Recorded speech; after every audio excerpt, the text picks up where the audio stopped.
계시록 1장 1절입니다. 예수 그리스도의 계시라. 이는 하나님이 그에게 주사 반드시 속히 일어날 일들을 그 종들에게 보이시려고 그의 천사를 그 종 요한에게 보내어 알게 하신 것이라. 이 원문에 보면 첫 단어가 계시라는 단어로 시작하고 있어요.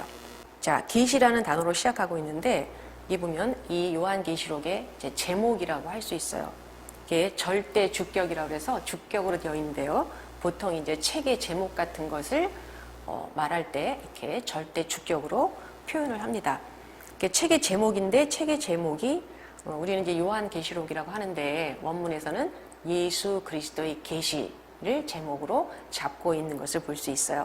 그럼 먼저 계시의 뜻이 무엇인지 먼저 보고 넘어갈게요. 자, 이 계시라는 단어를 보시면 아포칼립시스라고 되어 있는데, 자, 이 아포칼립시스라는 단어는요, 앞에 있는 아포라는 족도하고, 그 다음에 뒤에 이제 칼립토라는 동사하고 이렇게 만나서 이루어진 단어인데요. 아포라는 접두어는 뭐뭐로부터 멀리라는 뜻이고요. 분리를 의미하는 접두어예요. 그 다음에 칼립토는 덮다라는 뜻이에요. 덮다. 커버. 덮개를 씌운다는 뜻이고요. 덮어놓았던 것을 멀리 치워버려서 속에 보이지 않고 있던 것을 보이게 하는 것이다 라는 뜻을 갖고 있어요. 그래서 아포칼립토 하면 원래 칼립토 하면 뭔가를 덮다라는 뜻인데 아포칼립토 하면 여자들이 쓰고 있는 어떤 베일 같은 거를 이제 벗기는 거를 아포칼립토라고 하고 있어요. 그래서 뭔가 이렇게 숨겨놨던 것을 눈에 보이지 않게 숨겨놨던 것을 덮개를 확 걷어서 속에 있는 물건이 무엇인지를 확실하게 보여주는 것이 바로 이 계시라는 단어에 들어있는 원 개념이에요. 그러면 여기서 이 제목이 계시라고 그랬어요. 그러면 요한계시록의 그 내용은 하나님께서 비밀로 해놓은 것을 말하는 것이 아니라 그 반대로 전에는 비밀이었었는데 하나님께서 비밀로 이렇게 사람들이 알지 못하게 이렇게 덮어놓고 가려놨던 것을 이제는 드디어 그 덮개를 벗겨서 사람들에게 보여주신 것이다 라고 우리가 이해를 해야 돼요. 그래서 요한계시록을 굉장히 비밀이 많은 책, 그래서 신비로운 책, 근데 이렇게 해석하는 거는 좀 하나님께서 의도하셨던 거하고 좀 다른 해석이라고 할 수가 있어요. 자, 보면 아포칼립시스라는 이 계시라는 단어에 대해서 사도 바울도 로마서 16장 25절과 26절에 보시면 나의 복음과 예수 그리스도를 전파함은 영세전부터 감추어졌다가 이제는 나타내신 바 되었으며 라고 얘기를 하고 있어요. 거기를 보시면 지금 한글 성경에서는 그게 나타나 있지 않은데 원문에 보면은 감추어졌다가 그러나 이제는 나타내신 바 되었으며, 그래서 감추어졌던 것하고 나타내신 바 되었다는 거하고 지금 반대의 개념으로 쓰여 있는 것을 분명히 볼 수가 있거든요. 거기 이제 그러라라는 그러한 연결어가 들어있어요, 원문에는.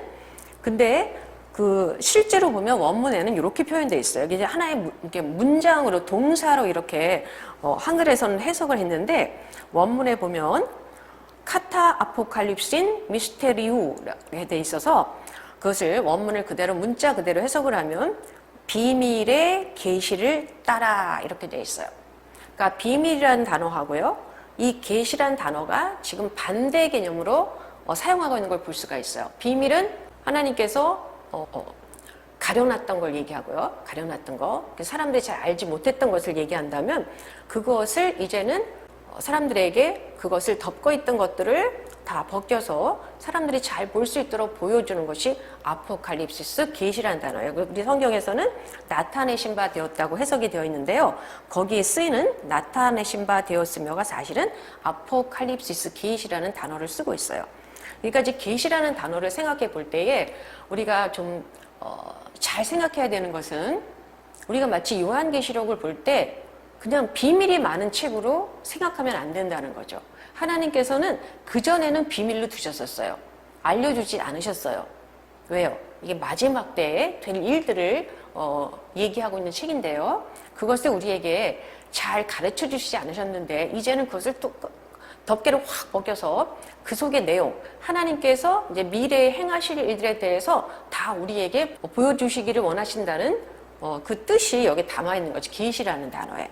그래서 계시라는 단어는 이퀄 비밀이 아니다. 도리어 비밀의 반대말이다. 비밀이었던 것을 이제는 알려주시는 것이고요. 예언이라는 단어, 그 다음에 혹시 또 환상이라는 단어, 그런 단어들하고 약간 이제 이제 헷갈릴 수가 있는데요. 환상이라는 단어는 보다라는 개념이 가장 중심적인 개념이에요.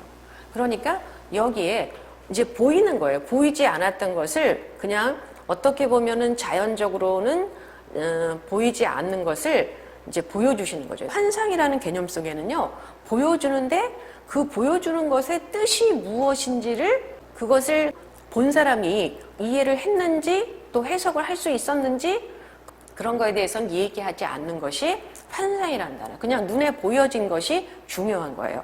그다음에 계시라는 단어에는 보면 우리가 요한계시록에 보면은 가장 많이 등장하는 단어가 내가 보았다, 내가 들었다 그런 거예요. 보았다, 들었다. 그래서 일단 요한이 본 거예요. 봤어요. 그리고 들었어요. 그런데 단순히 그것으로 그치는 것이 아니라 이게 보여서 내가 본 것이나 그 들은 것의 의미를 이해하고 해석할 수 있게 해주는 것이 바로 계시예요. 그러니까 환상이라는 단어하고 계시라는 단어에는 약간의 차이점이 있습니다. 예, 계시를 주실 때 환상을 통해서 주시기도 하죠. 여기 차이점이 좀 있고요. 또 예언이라는 단어하고 또 이렇게 계시라는 단어하고 예언이라는 단어랑 이렇게 뭐 비슷한 말로 쓸 수도 있는데 예언이라는 것은 하나님께서 주시는 메시지를 사실은 백성들 앞에서 선포하다 그런 개념을 갖고 있고요.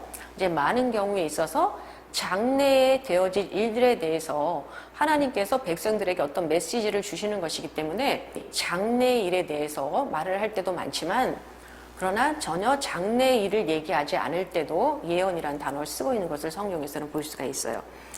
요한계시록을 우리가 대하면서 가장 먼저 생각해야 될 그 개념이 바로 이 계시라는 개념인 것 같아요.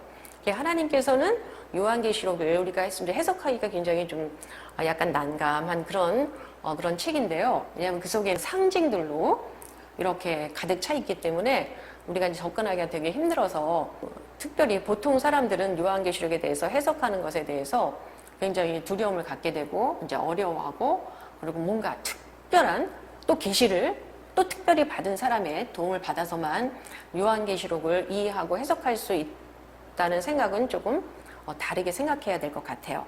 이 계시라는 단어 자체가 왜냐하면 하나님께서 이 계시를 주신 것이 뭐 어떤 사람들만 특별히 알게 하고 다른 사람들은 내가 모르게 하겠어 라고 주신 것이 아니라 사람들에게 모든 사람들에게 지금 모든 사람 물론 아니죠. 여기도 보면은 그의 종들에게라고 했는데요. 신자들에게 이제 전에는 하나님께서 비밀로 감춰놓았던 것을 이제는 다 열어서 보여주시기 위해서 알게 하시기 위해서 주신 것이기 때문에 신자들이라면 요한계시록에 대해서 이해하고 그리고 해석할 수 있어야 될 필요가 있다고 생각이 들어요. 왜냐하면 하나님께서 그렇게 원하셨기 때문에. 그래서 이제 제목이 계시라는 단어로 시작하고 있고요. 이 계시라는 단어의 뜻이 무엇인지. 그래서 요한계시록을 우리가 읽을 때에 보통 우리 신자들이 어떻게 요한계시록을 접근해야 되는지 그것을 알려주는 단어가 바로 계시라는 단어예요. 그러니까 계시라는 단어 때문에 우리 스스로는 이 요한계시록을 해석할 수가 없다. 이제 이렇게 생각하지 말고 하나님께서 우리 신자들 모두에게 이 내용을 이해하기를 원하셨다라는 것을 생각하시고 요한계시록에 대해서 좀 더 친밀하게 접근해야 될 것 같아요. 자, 그래서 요한계시록은 이제 계시라는 단어로 시작을 하고 있는데요. 이 계시라는 단어에 이제 꾸며주는 말이 있죠. 뭐냐고는 그냥 계시가 아니라 예수 그리스도의 계시라 이렇게 돼 있어요. 그래서 예수 그리스도의라는 이 소유격이 뒤에서 이제 계시라는 단어를 꾸며주고 있어요. 그러면 예수 그리스도의 계시라는 뜻이 무엇이냐? 이제 소유격에 대해서 생각해 봐야 된다는 뜻인데요.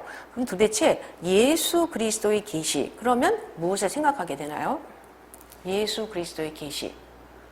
자, 그럼 이제 헬라어의 소유격에 대해서 설명을 좀 여기서 드려야 되는데요.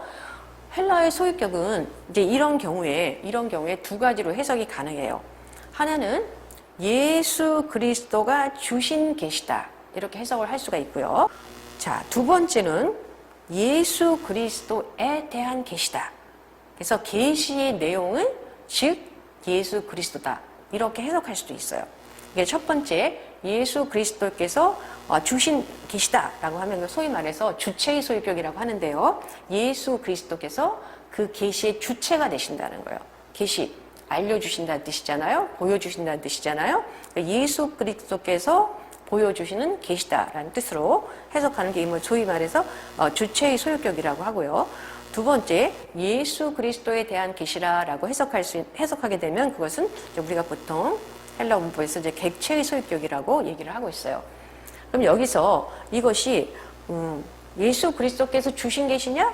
아니면 예수 그리스도에 대해서 뭐 하나님이 주신 계시냐? 이제 두 가지로 생각해 볼 수가 있다는 거죠.